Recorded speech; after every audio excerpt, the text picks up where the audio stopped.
Assalamualaikum warahmatullahi wabarakatuh. Baiklah, kita hari ini akan membahas materi bab 2 tentang himpunan.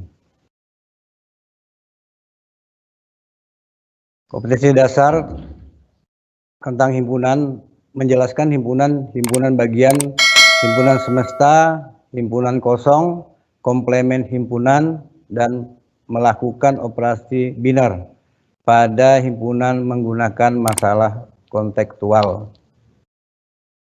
Berikutnya untuk menyelesaikan masalah kontekstual yang berkaitan dengan himpunan.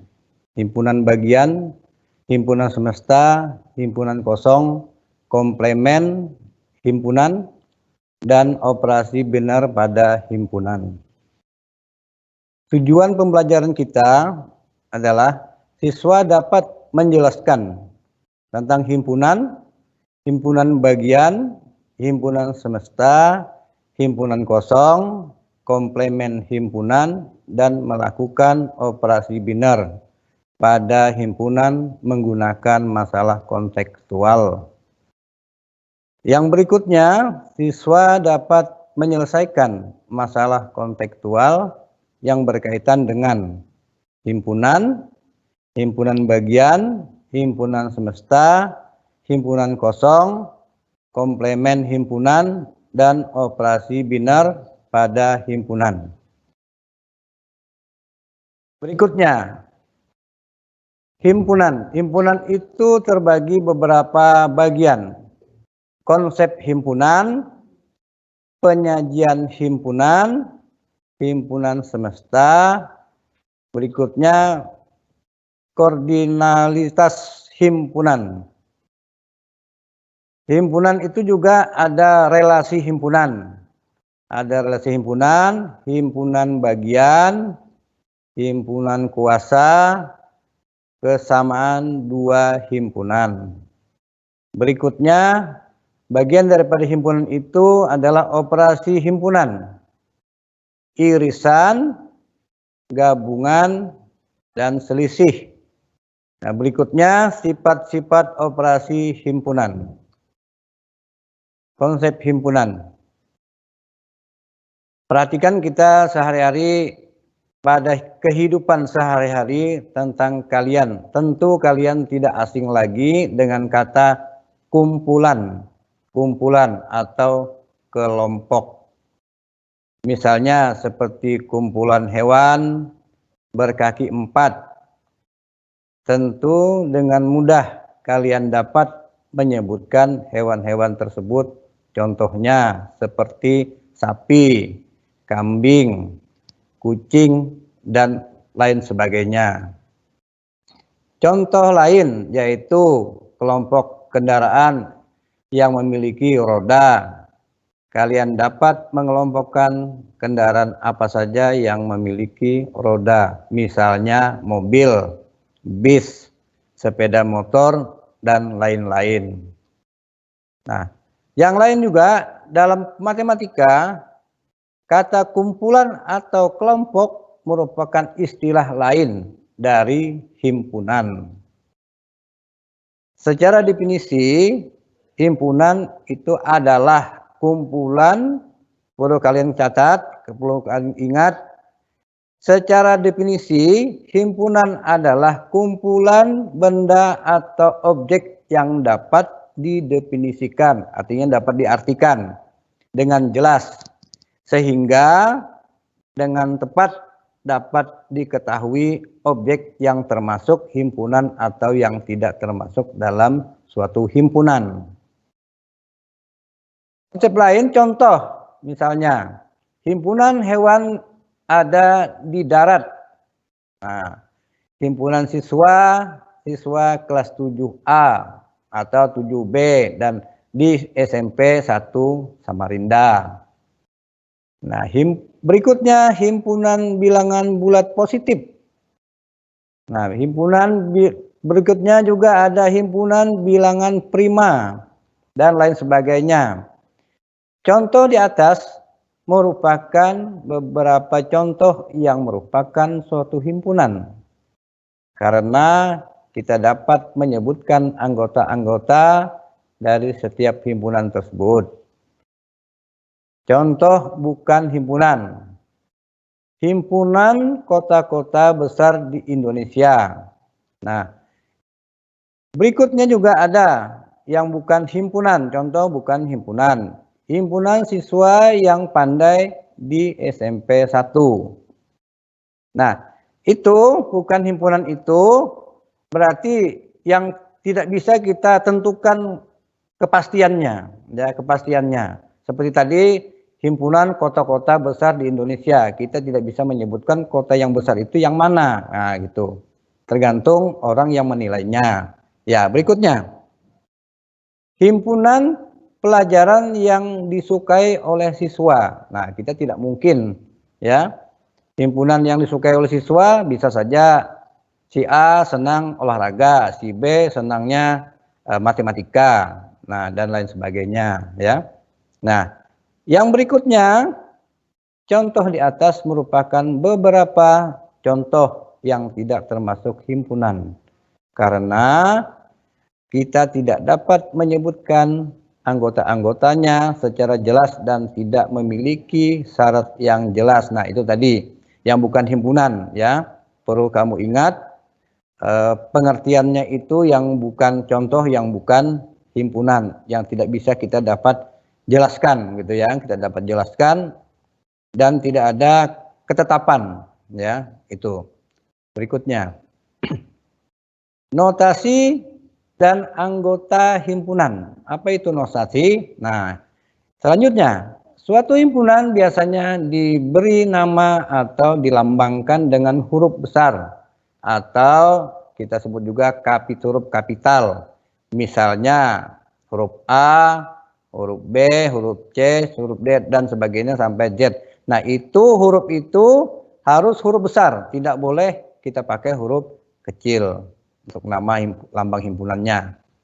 Adapun benda atau objek yang termasuk dalam himpunan tersebut ditulis dengan menggunakan pasangan kurung kurawal. Nah, jadi kalau kita membuat suatu himpunan, kita harus menggunakan kurung kurawal, tidak boleh kita menggunakan kurung yang lain. Karena kesepakatan kita, kurung kurawal itu digunakan dalam bentuk suatu himpunan, pengelompokan suatu penulisan dalam himpunan. Ya. Contoh, nyatakan himpunan berikut menggunakan tanda kurung kurawal. A adalah himpunan bilangan cacah kurang dari 6. Nah, itu kita harus menggunakan kurung kurawal. Penyelesaian. Anggota himpunan bilangan cacah kurang dari 6, yaitu 0, 1, 2, 3, 4, dan 5. Nah, bilangan itu kurang dari 6. Nah, kurang dari 6 itu berarti nilainya itu adalah di bawah dari 6, karena kurang dari.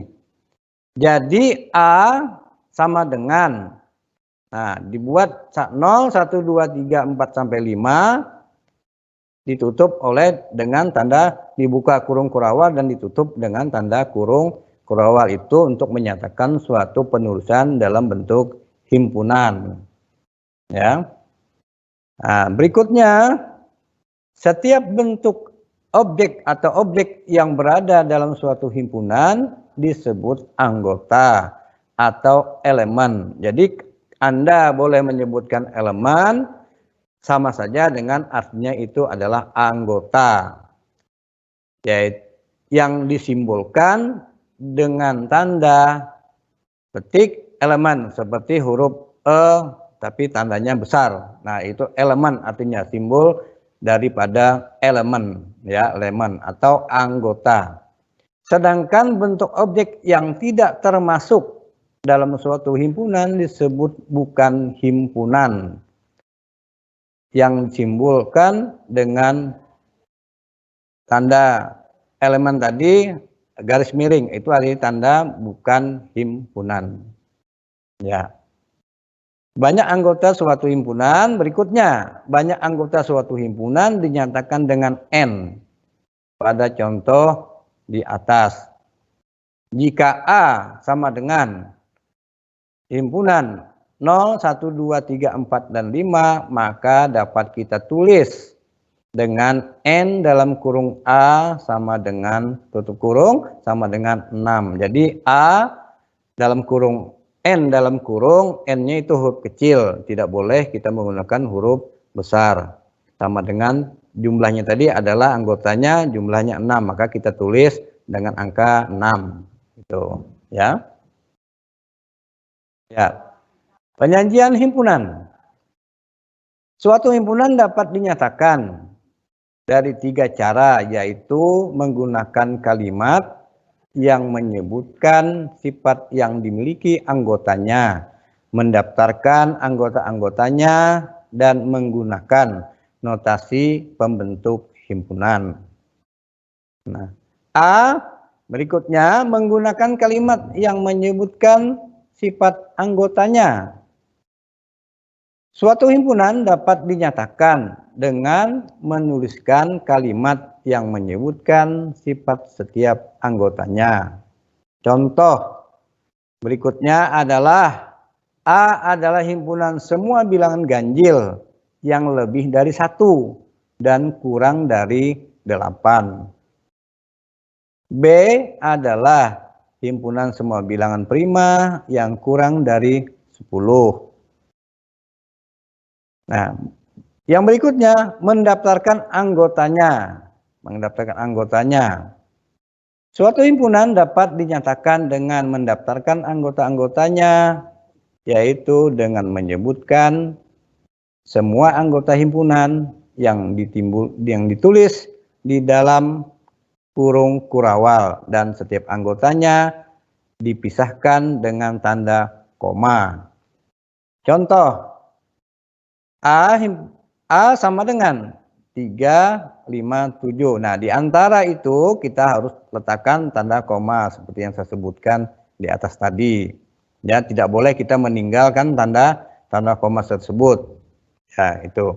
Nah, untuk B, 2 himpunan B sama dengan kurung kurawal 2, 3, 5, 7. Nah, itu termasuk adalah bilangan prima yang kurang dari 10.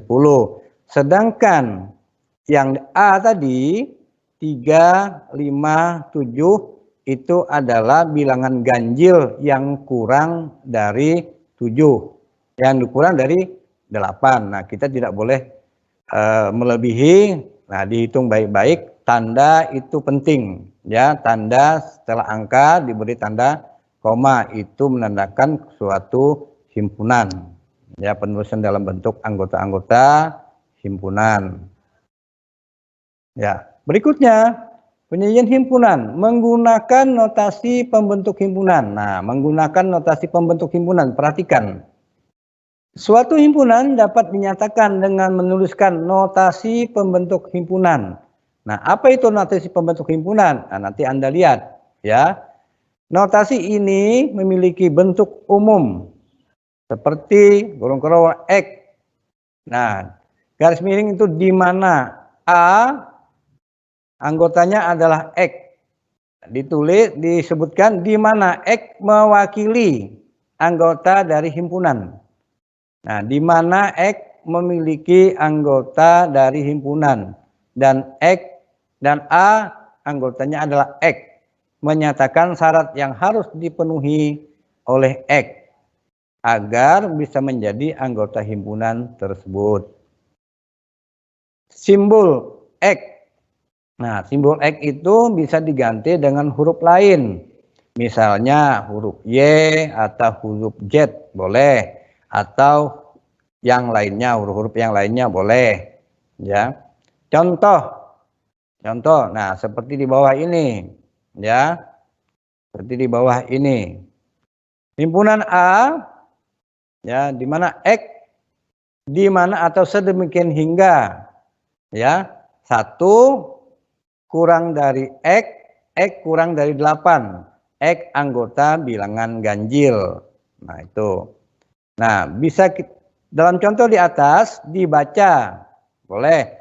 A adalah himpunan yang anggotanya X, di mana X lebih dari 1. Ya, X itu lebih dari 1. Karena X itu adalah lebih dari 1 dan kurang dari 8. X merupakan anggota bilangan ganjil. Ya, itu. Yang B, himpunan X, ya. B, himpunan B itu adalah di mana Y sedemikian hingga atau di mana Y kurang dari 10. Berarti anggota Y-nya itu nilainya nanti kurang dari 10. Dan Y anggota bilangan prima. Ingat, syaratnya itu ya, jenisnya itu. Y itu adalah bilangan prima. Nah, berikutnya boleh Anda sebutkan dengan kalimat. Contoh di atas dibaca B adalah himpunan yang anggotanya Y di mana kurang dari 10 dan Y elemen atau anggota dari himpunan bilangan prima. Ya, himpunan bilangan prima.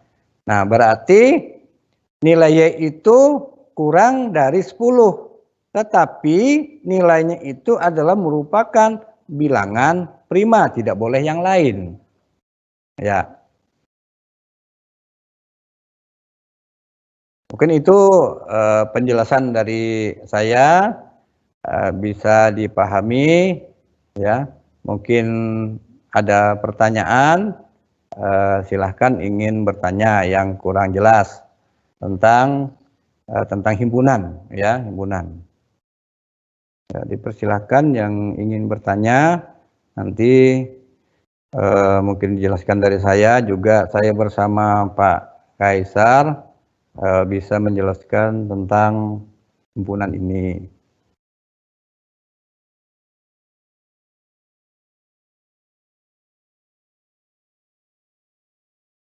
Ada pertanyaan, Pak. Ini ada satu pertanyaan. Pak, berapa saja atau apa saja sih bilangan prima itu? Dari Yaser Ubaidillah, kelas 7F. Ya, untuk bilangan prima itu bilangannya kita mulai dari 2. Nah, faktornya itu, syaratnya untuk bilangan prima itu hanya memiliki 2 faktor saja. 1 dan bilangan itu sendiri. Mengapa seperti 9 itu tidak bisa kita katakan dengan bilangan prima? Karena dia memiliki lebih dari 2. Anggota faktornya lebih dari 2. Nah, jumlah untuk bilangan prima itu, ya anak-anak, tidak terbatas.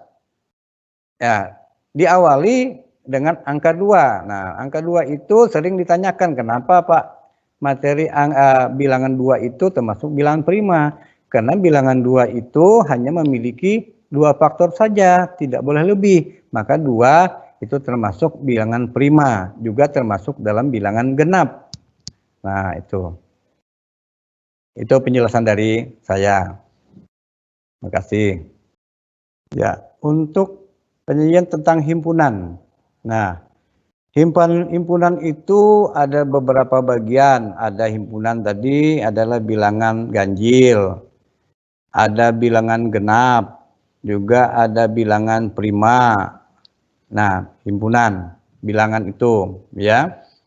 Nah, untuk yang lain ada ciri-cirinya. Misalnya kalau kita menyebutkan bilangan prima, seperti tadi, bilangan prima apa saja anggota bilangan prima itu. Nah, maka kita harus menuliskan keanggotaan bilangan prima itu seperti tadi 2, 3, 5, 7 dan sebagainya. Nah, berikutnya seperti bilangan asli. Bilangan asli itu kita tulis dari 1. Bilangan asli itu dari 1, 2 dan seterusnya. Kalau bilangan cacah, nah maka itu kita ingin menuliskan suatu himpunan, kita harus mengetahui dulu bagian-bagian macam-macam himpunan yang ada di dalam suatu himpunan itu. Seperti tadi bilangan cacah, bilangan ganjil, bilangan genap, bilangan prima, dan bilangan yang lainnya. Nah, kita harus mengetahui itu dulu. Nah, misalnya kita menulis seperti contoh tadi. Ya, contoh seperti 1 kurang dari X kurang dari 8. X itu anggota bilangan ganjil. Nah, maka bilangan itu kita tulis dengan apa yang dimaksudkan, bilangan ganjil atau bilangan genap yang diminta. Nah, maka itu kita menuliskan dulu macam-macam bilangan-bilangan yang saya sebutkan di atas tadi, seperti bilangan cacah, bilangan asli, bilangan genap, bilangan ganjil, bilangan prima. Nah, konsep itu perlu kita perhatikan dulu.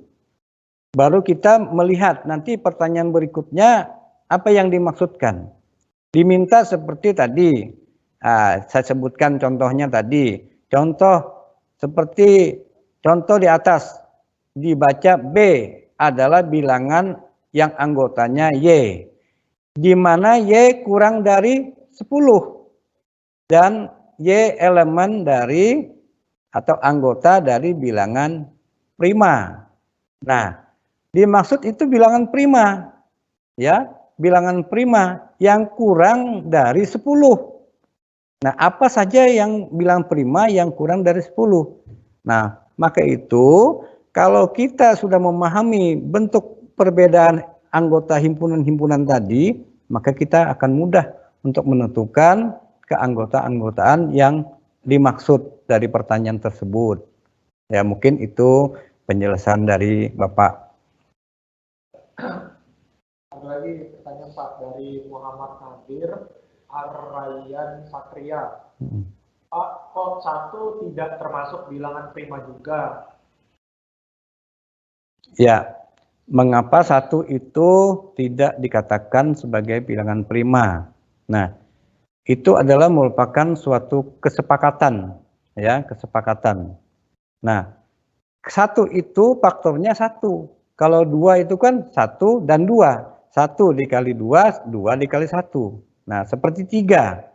3 itu 1 dikali 3, 3 dikali 1, faktornya 2. Kalau 1 itu kan hanya 1 bilangannya, tidak berbeda. Seperti 7, 1 kali 7, 7. 7 kali 1, 7. Maka dia hanya harus memiliki faktornya hanya 2. Maka dari itu 1 tidak termasuk dalam bentuk bilangan prima.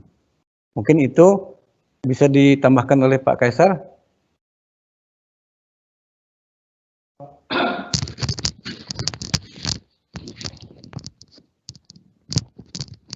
Oke, untuk tadi pertanyaan kenapa 1 bukan bilangan prima, di sini saya tidak menampilkan gambar ya, saya hanya berbicara. Jadi ingat dari definisi dari bilangan prima itu adalah bilangan yang hanya memiliki 2 faktor. Nah, faktor ini apa? Di bab 1 sebelumnya saya sudah pernah menjelaskan dan sudah saya share juga materi tentang pengertian faktor. Jadi faktor itu adalah pasangan bilangan yang dikalikan hasilnya adalah bilangan itu. Misalnya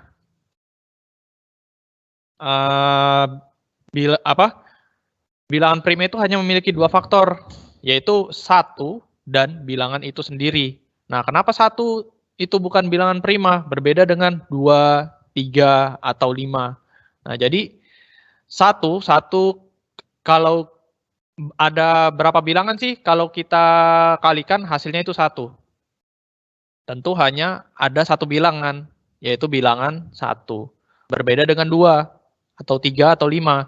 Nah, pasangan bilangan apa kalau dikalikan hasilnya 2? Nah, pasangan bilangan apa sih itu?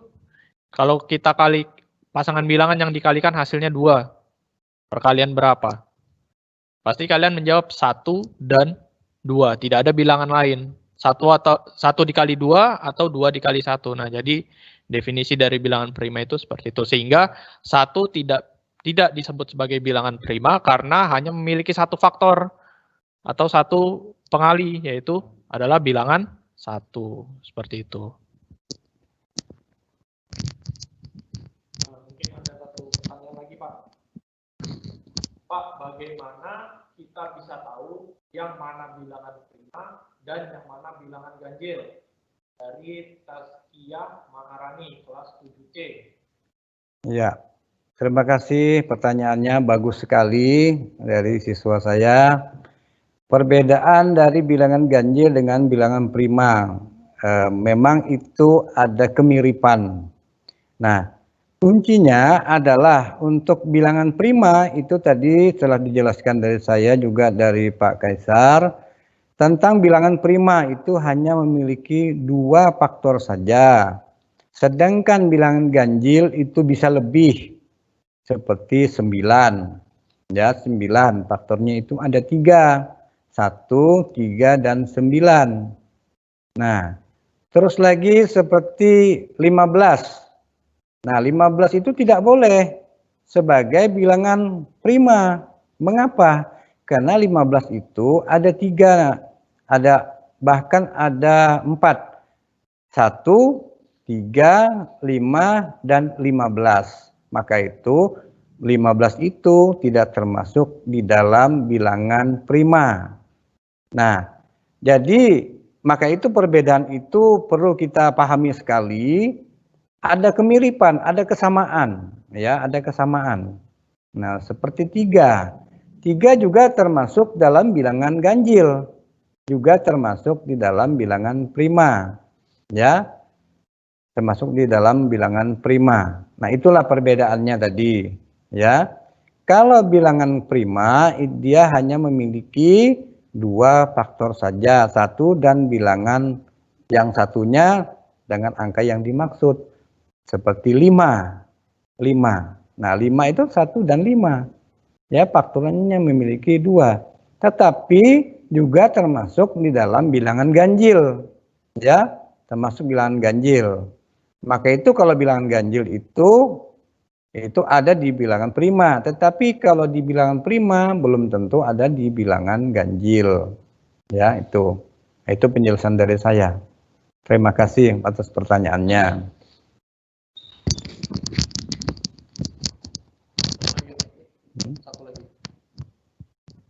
Satu lagi mungkin pertanyaan terakhir ini ya. Dari Galip Rendra Pramudia, kelas 7K. Pak, bilangan negatif itu apakah juga termasuk dalam bilangan prima?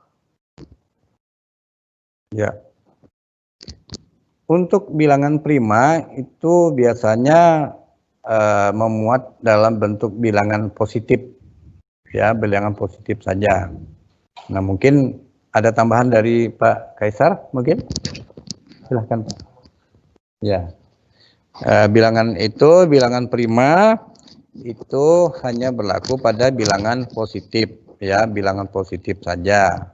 Nah, mungkin itu yang dapat saya jelaskan. Kurang lebihnya saya mohon maaf atas kekurangan. Kalau memang ada kekurangan, lain waktu kita tambahkan kembali. Terima kasih. Assalamualaikum warahmatullahi wabarakatuh.